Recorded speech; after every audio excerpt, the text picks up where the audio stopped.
तो अगला सवाल है तुम्हारा f x equal to root 9 minus x square.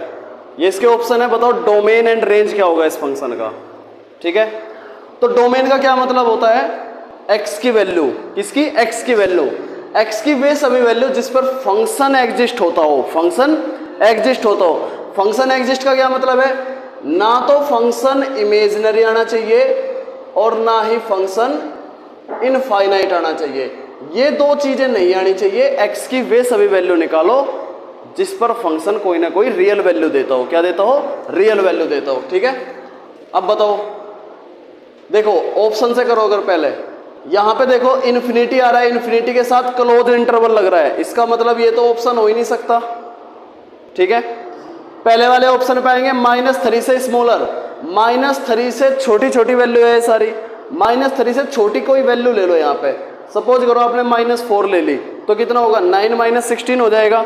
9 - 16 यानी कि रूट के अंदर नेगेटिव वैल्यू आएगी, और रूट के अंदर नेगेटिव वैल्यू होने का क्या मतलब है, फंक्शन का इमेजिनरी हो जाना। इसका मतलब ये ऑप्शन भी नहीं होगा। ठीक है, इसको ले लो -3 से छोटी, जब पहले ही ऑप्शन में -3 से छोटी वैल्यू में फंक्शन एग्जिस्ट नहीं हुआ तो यहां भी नहीं होगा, इसका मतलब ये ऑप्शन भी नहीं होगा। बचा कौन सा ऑप्शन, सी ऑप्शन बचा, यही इसका आंसर होगा। ठीक है, तो ये तो तरीका है पेपर में करने का तरीका। कैसे कर सकते हो आप, वैल्यू पुट करके भी देख सकते हो। भाई इसका क्या मतलब है, इसका मतलब है क्लोज्ड इंटरवल। क्या मतलब है, क्लोज्ड इंटरवल, यानी कि इसमें -3 और 3 भी लिया जाएगा और इनके बीच की जो वैल्यूज है वो भी ली जाएगी। ठीक है, अब इसकी कोई वैल्यू रख के देख लो आप यहाँ पे रख के देखो, मान लो 2 रख के देख लो, 0 रख के देख लो, चाहे 2 रख के देखो, 2 इन दोनों के बीच में ही पड़ेगी। यहाँ पे x की जगह 2 रखोगे, 2 का स्क्वायर कितना हो गया 4, 9 - 4 कितना आया, √5, कितना आया, √5। और √5 की वैल्यू क्या होती है, 2 से बड़ी होती है। √5 की वैल्यू 2 से बड़ी होती है, तो इसका मतलब फंक्शन एग्जिस्ट हो गया, क्योंकि √5 एक रियल वैल्यू है। कैसी वैल्यू है, रियल वैल्यू है, तो जाहिर सी बात है इसका ऑप्शन यही होगा।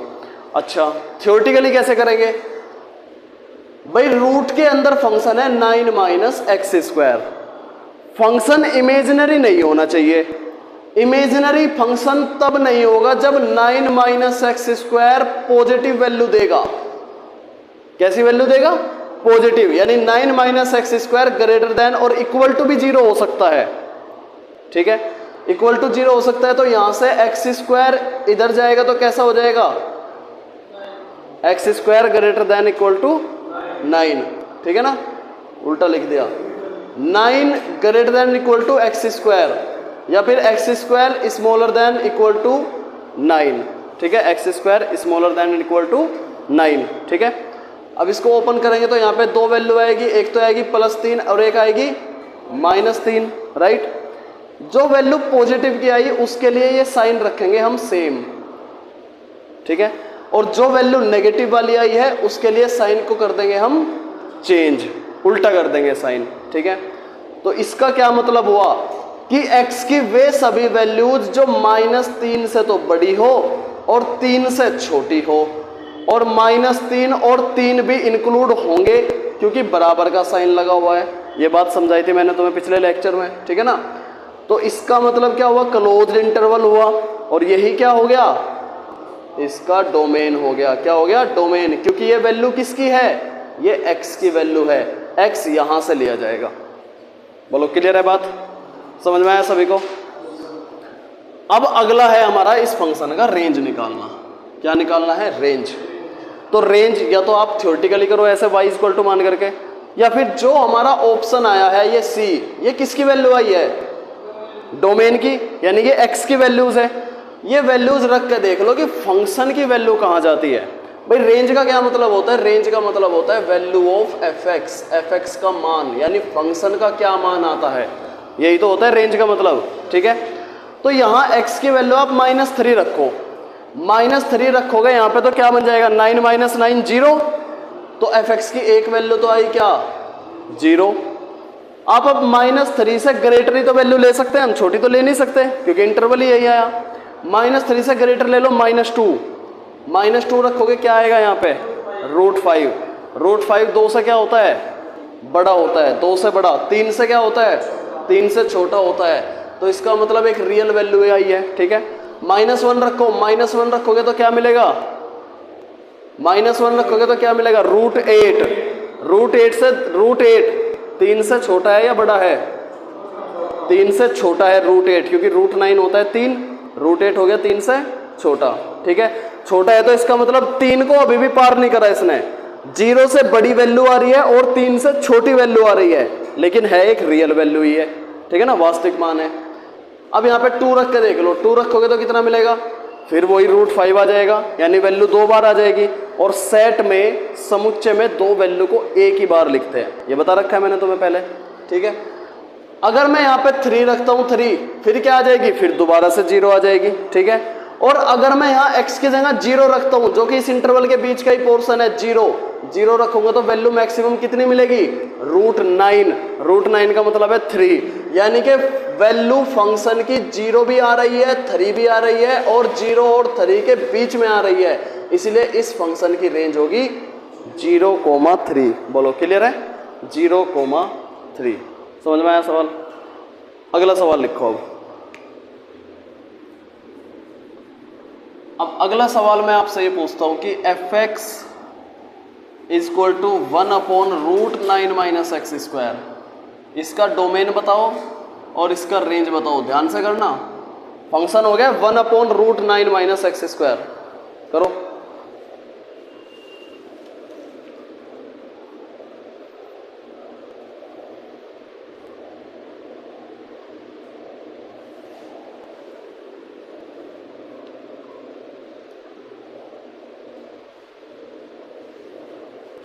तो कैसे करेंगे, देखो भाई, इस बार फंक्शन हुआ है 1 के उसमें। ठीक है, यानी इस बार फंक्शन, ये वाला फंक्शन 0 भी नहीं हो सकता। अगर ये फंक्शन 0 हो गया तो पूरा फंक्शन 1/0 बनेगा, और 1/0 मतलब इन्फिनिटी बनेगा। और मैंने बोला x की वे वैल्यू नहीं लेनी जिस पर फंक्शन इन्फिनिटी बन जाए। दूसरा, रूट के अंदर ये वाला जो फंक्शन है ये मुझे पॉजिटिव लेना पड़ेगा, क्योंकि अगर मैंने नेगेटिव ले लिया तो रूट के अंदर नेगेटिव वैल्यू आ जाएगी और इमेजिनरी फंक्शन बन जाएगा। क्लियर है बात? तो यहाँ पे क्या करेंगे, 9 - x² स्मॉलर देन 0। वैसे आंसर अब पता चल गया मुझे भाई, इस बार बस 0 वाला नहीं लेना। ऊपर वाले सवाल में क्या था, √9 - x², उस वाले में क्लोज्ड इंटरवल बना था। क्या बना था, क्लोज्ड इंटरवल, यानी -3 और 3 भी इंक्लूड हुए थे, लेकिन इस वाले में -3 और 3 इंक्लूड नहीं होंगे। क्यों नहीं होंगे, क्योंकि अगर मैंने यहाँ पे 9 बना दिया, मान लो मैंने x का -3 ले लिया, तो -3 का स्क्वायर कितना हो गया, 9। 9 - 9 क्या हो गया, 0। फंक्शन बन जाएगा 1/0, और 1/0 मतलब इन्फिनिटी। इसलिए ना तो मैं -3 ले सकता और ना ही मैं 3 ले सकता, बीच की वैल्यू ले सकता हूँ। राइट, बीच की वैल्यू ले सकता हूँ, तो क्या आएगा आंसर, इसका डोमेन क्या बनेगा, ओपन इंटरवल -3,3। बीच की वैल्यू ली जा सकती है, लेकिन -3 और 3 नहीं लिए जा सकते, क्योंकि 0 बन जाएगा, और 1/0 होते ही फंक्शन इन्फिनिटी बन जाएगा। बात समझ में आई सभी को? इसका रेंज बताओ, रेंज क्या होगा फंक्शन का रेंज?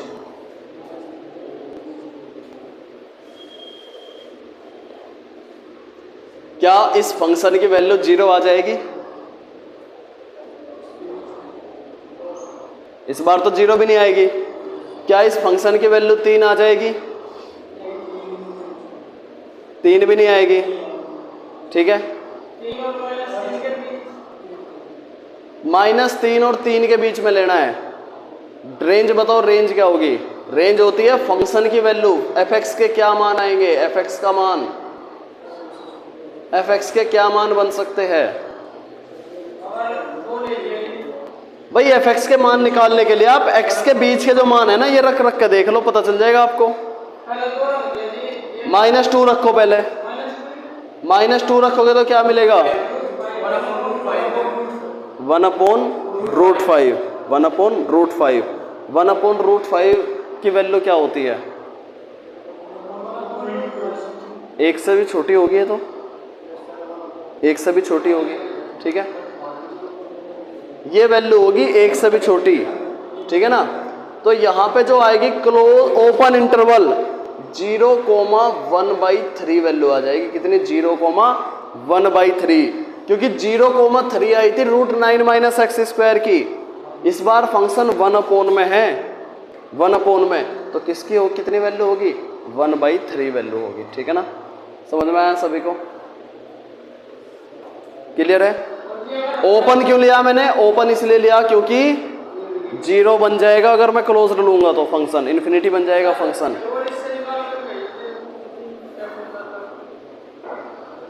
अब ये अगले सवाल है आपके, जिसमें पहला सवाल दिया है f(x) = sin इनवर्स 2x।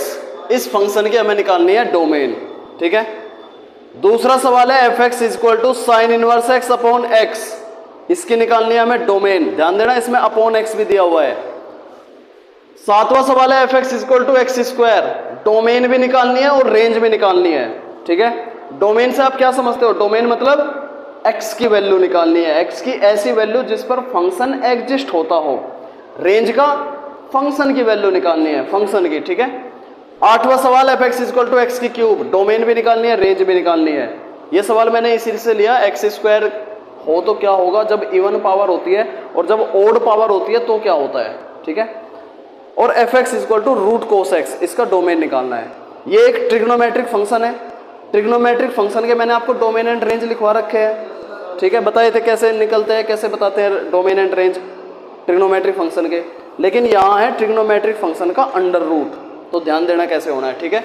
और ये वाला सवाल है इनवर्स ट्रिग्नोमेट्रिक फंक्शन। तो मैंने आपको इनवर्स ट्रिग्नोमेट्रिक फंक्शन के डोमेन एंड रेंज बताए थे।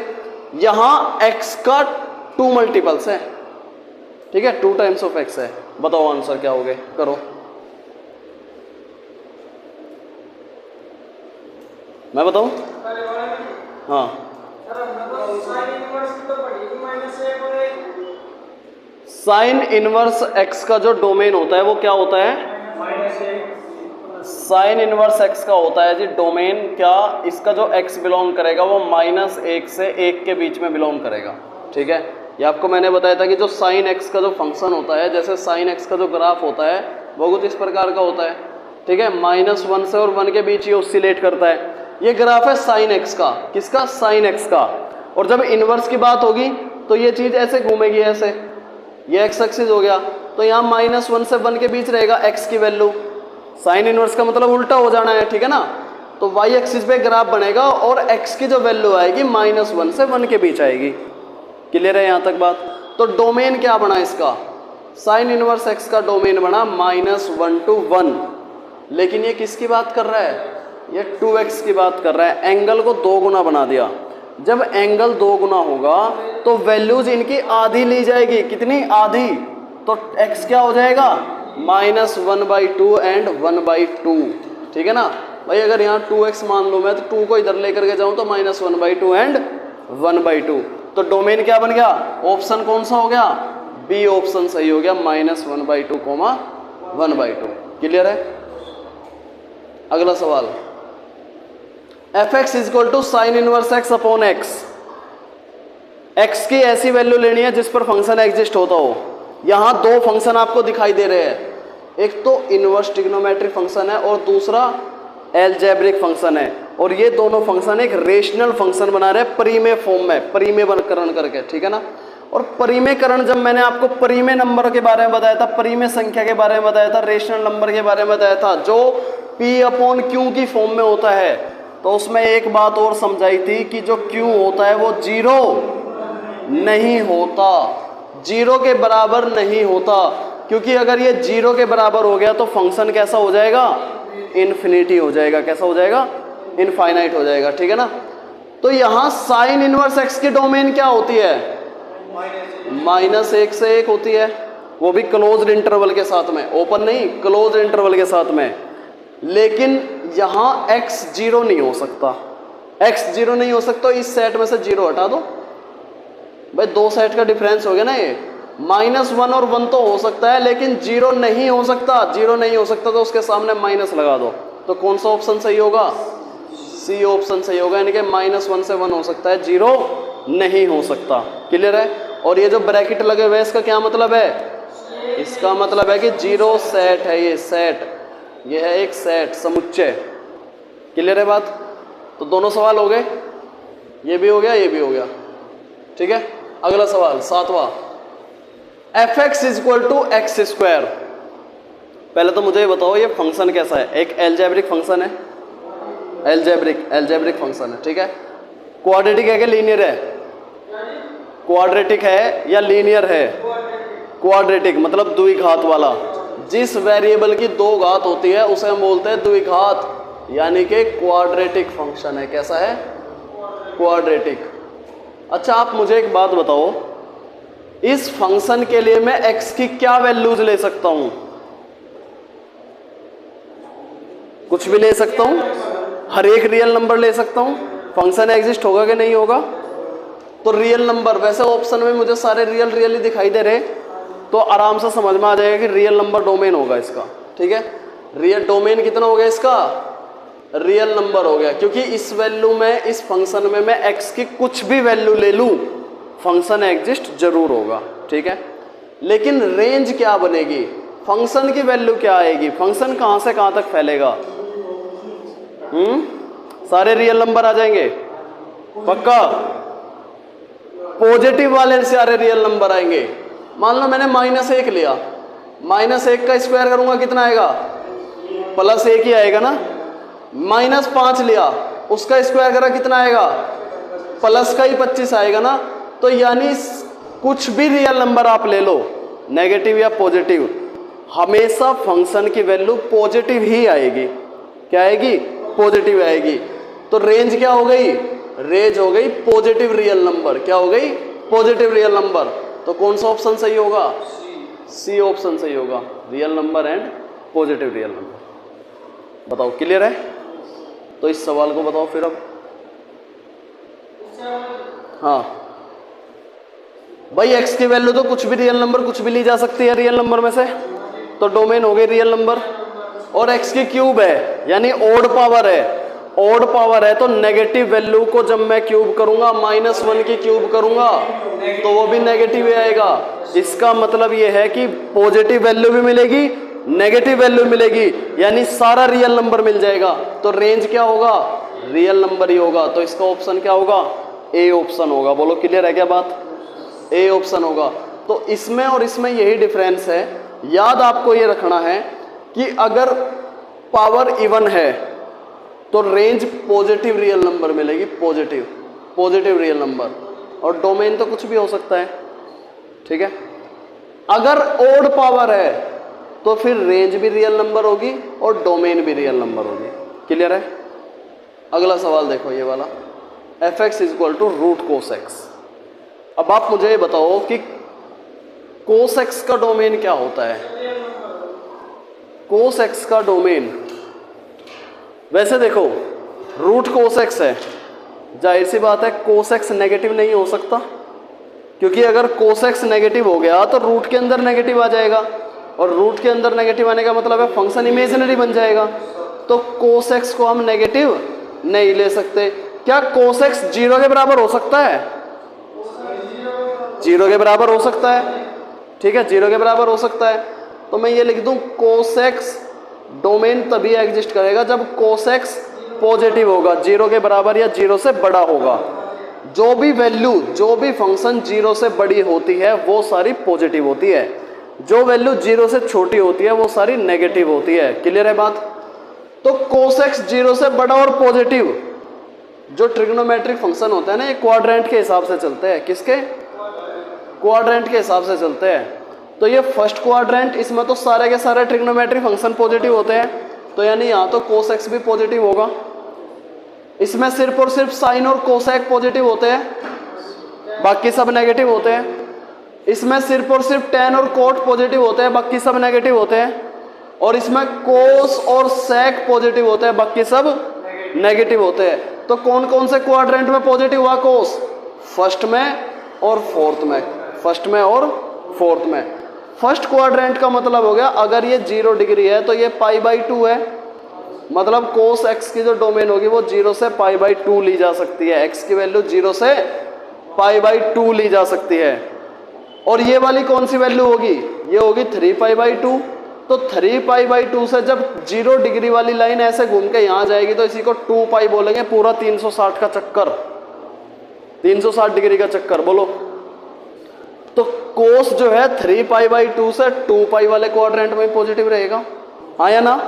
ठीक है, तो दो वैल्यू निकल के आई डोमेन के लिए, 0 से π/2 पर वे भी कोस पॉजिटिव है और 3π/2 से 2π तक भी पॉजिटिव है। दोनों को कंबाइंड करेंगे तो क्या लगा देंगे?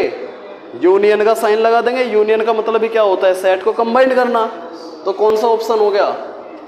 बी ऑप्शन सही हो गया। बोलो क्लियर है नहीं है? क्लियर है? आगे देखते हैं अब। तो इस टाइप के मैंने आपको हर लेवल के क्वेश्चंस करा दिए इस चैप्टर के, ठीक है।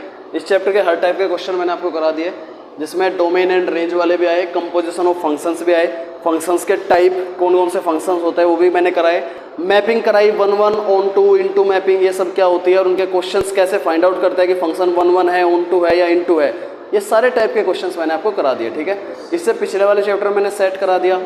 तो जो बच्चे मेरे साथ ऑनलाइन जुड़ रहे हैं इस वीडियो के साथ में वो भी ध्यान दें, हमारी ऑफलाइन क्लास भी चल रही है और ऑनलाइन भी आपको अब वीडियोस मिला करेगी, क्लास नोट्स भी आपको मिलेंगे प्रॉपर तरीके से। अगर आप हमसे जुड़ना चाहते हो और क्लास नोट्स पाना चाहते हो तो एक टेलीग्राम चैनल है, मैं उसका नाम बता रहा हूँ, आप उसमें जुड़ सकते हो। स्पेलिंग सही रखना। टेलीग्राम चैनल का नाम है, अरे शांति से चुप, टेलीग्राम चैनल का नाम है तक्षशिला इंस्टीट्यूट, TAKSHILA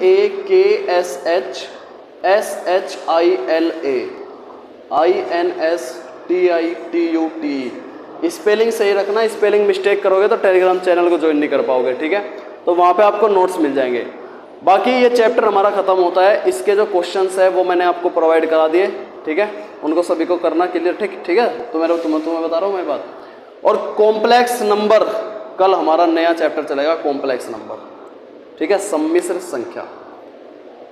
चलो, और एक बात और कहना मैं भूल गया, याद रखना, चैनल को सब्सक्राइब, लाइक, कमेंट और शेयर जरूर कर देना, ठीक है। अच्छे लेवल के कंटेंट आपको मिलेंगे यहाँ से। एनडीए का एग्जाम, एयरफोर्स का एग्जाम और कोस्ट गार्ड और नेवी का एग्जाम, इन चारों एग्जाम में आपको मटेरियल आपको मदद करेगा, ठीक है। Okay everyone, thank you everyone, जय हिंद।